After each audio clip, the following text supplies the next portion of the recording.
Well, good morning again. Easter Sunday is 2,000 years old.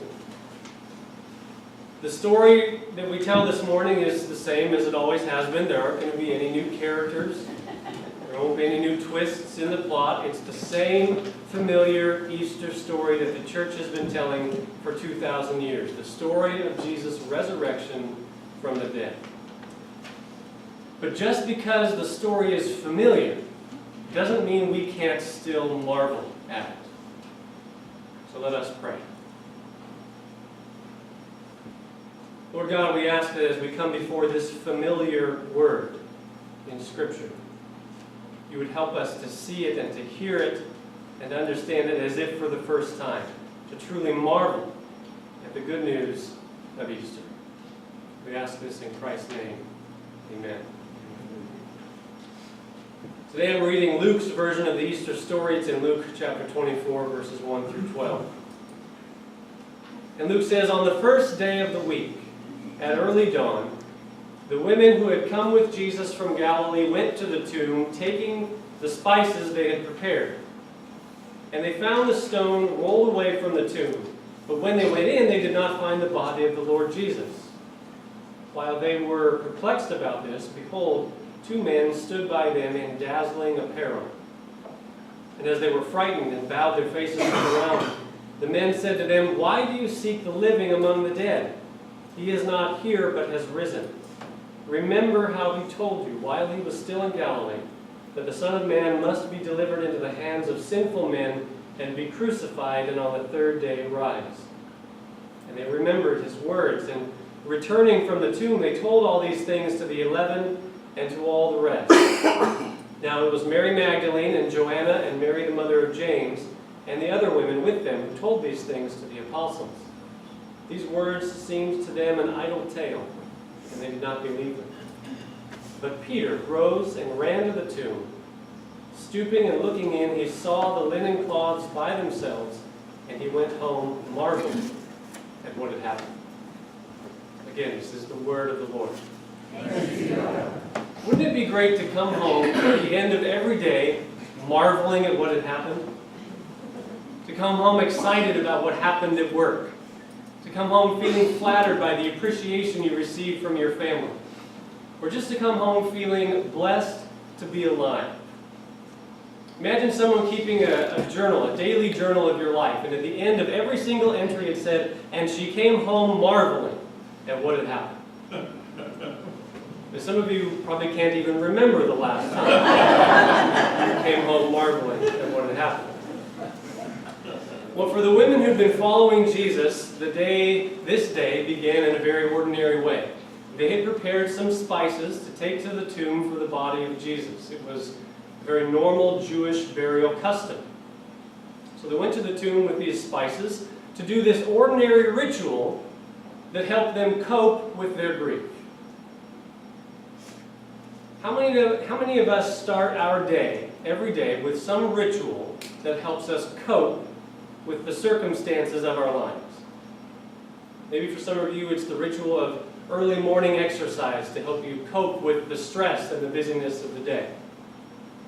Or maybe for others of you it's a cocktail of medications that helps you cope with high blood pressure or COPD or any other diagnosis you've received from the doctor over the years. Some ritual that helps you cope with the day ahead. My mom remembers that when I was 6 or 7 years old, we would walk to school together. The school was right across the street from our house. She was a teacher there, and I was a student. I guess that would have been in 1st or 2nd grade. And we'd walk to school every morning and follow the exact same ritual. As she remembers it, we'd have the exact same conversation, word for word, every morning.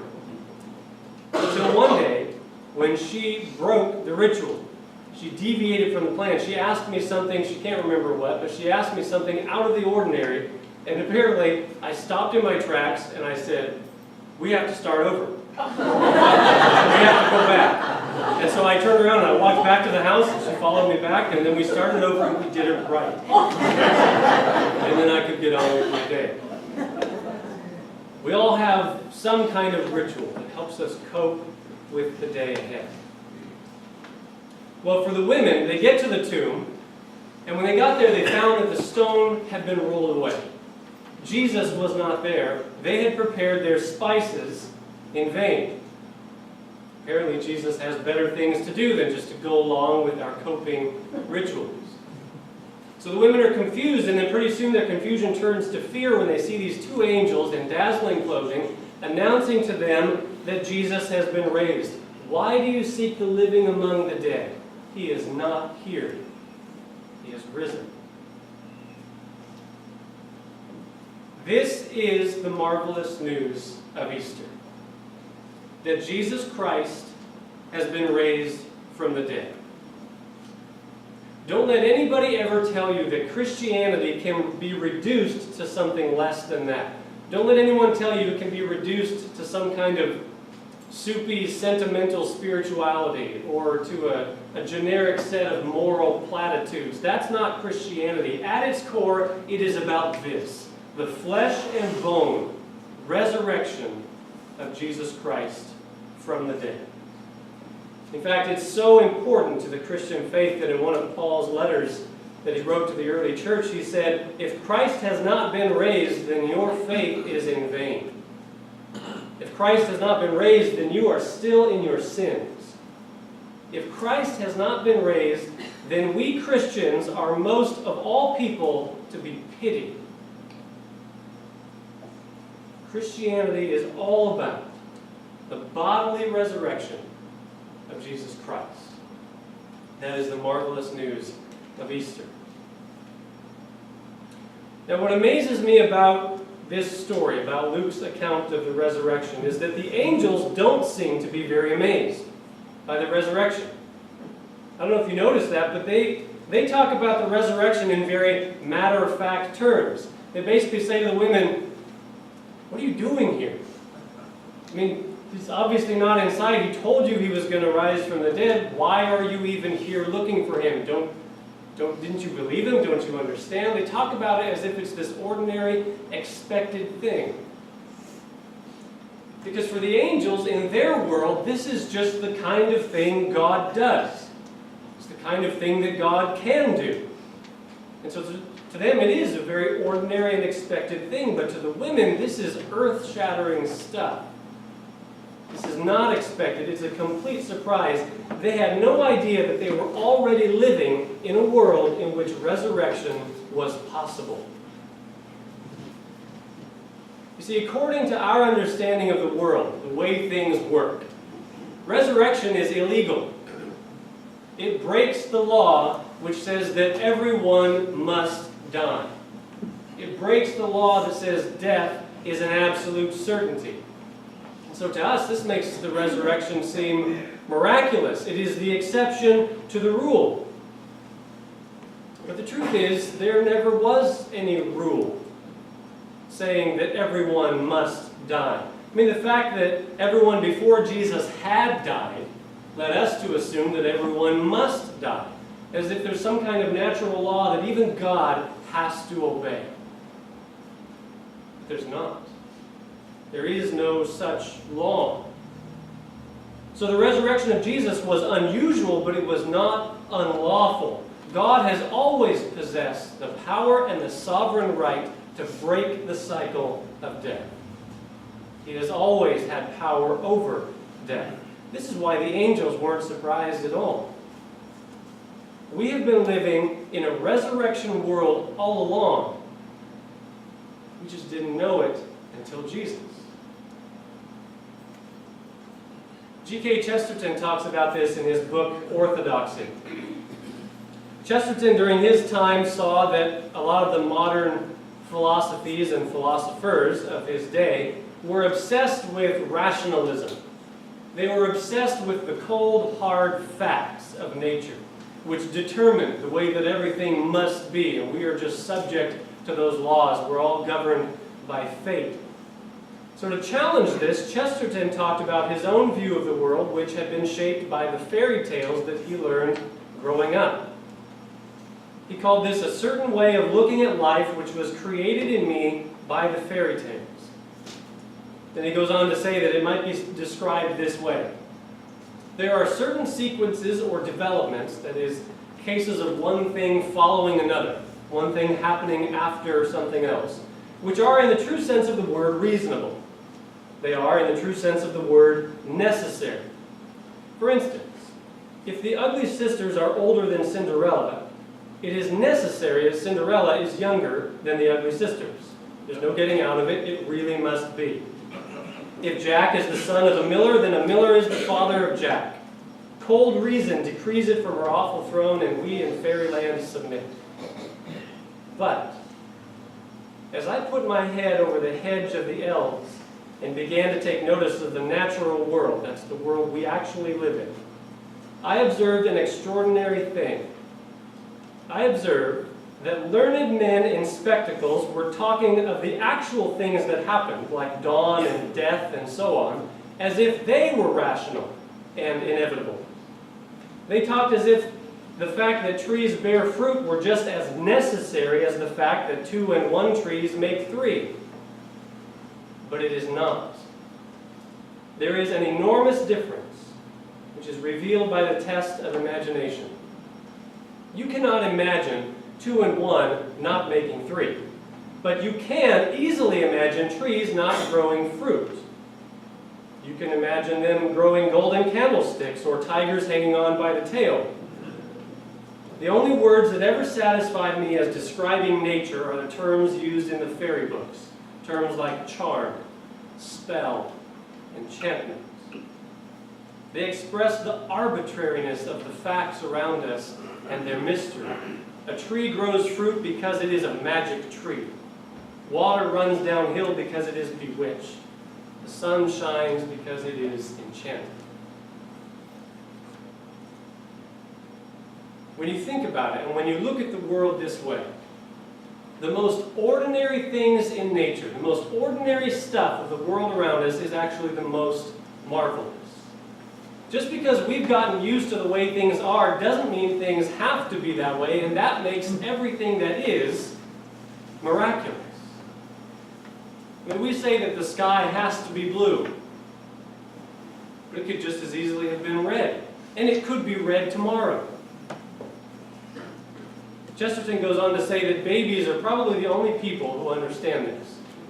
Because to amaze a baby or a toddler, you don't have to read them a fairy tale filled with magic, you just have to tell them to open their eyes.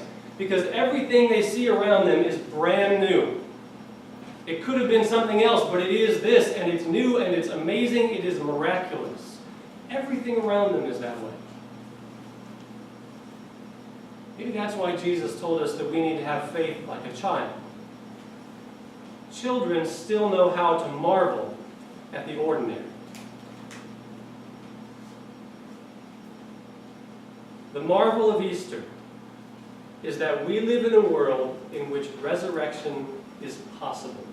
Not only is it possible, but it has already happened. Easter reminds us that we live in a world in which the ordinary is a miracle and the miraculous is ordinary. The tomb was empty. I mean, if dead people don't stay dead, then there really aren't any laws dictating the way things must be. There's only the way things are.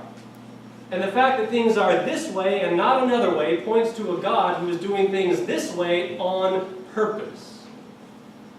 So the way things are is not only wonderful, it is willful.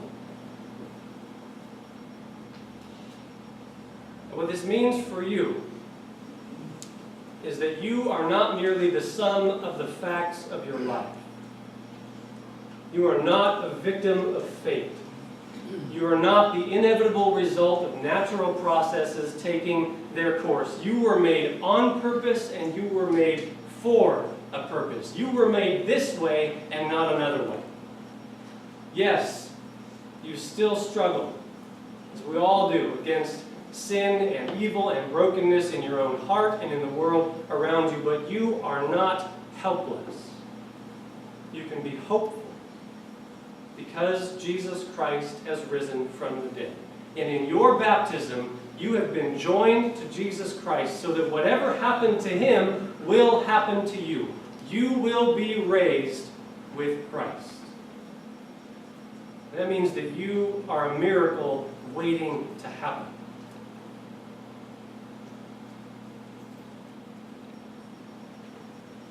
Most of you already know what you're going to do tomorrow, the Monday after Easter. It involves probably the usual Monday rituals and routines. You'll go back to work, you'll get ready in the morning, you're going to take the kids back to school. Maybe you'll go play golf, maybe you're going to deal with that difficult coworker again. All these typical Monday rituals. But the truth is that you have no idea what could happen tomorrow. There are a billion different things, any one of which would drastically change the course of events in your life tomorrow. So whatever does happen tomorrow doesn't have to happen tomorrow, and that makes whatever does happen amazing. Even if what does happen is the routine and the ritual you're expecting, it didn't have to be that way, and so that makes it amazing. Isn't it amazing that you still have the same job to go back to? Isn't it amazing that the challenges that you face in your life are shaping who you are and who you will be? Isn't it amazing that your kids are this way and not another way? Isn't it amazing that you belong in body and soul, in life and in death, to Jesus Christ? Isn't it amazing that nothing in all of creation can ever separate you from His love? If that doesn't make you come home at the end of the day marveling at what has happened, then I don't know what will. In the name of the Father, the Son, and Holy Spirit. Amen.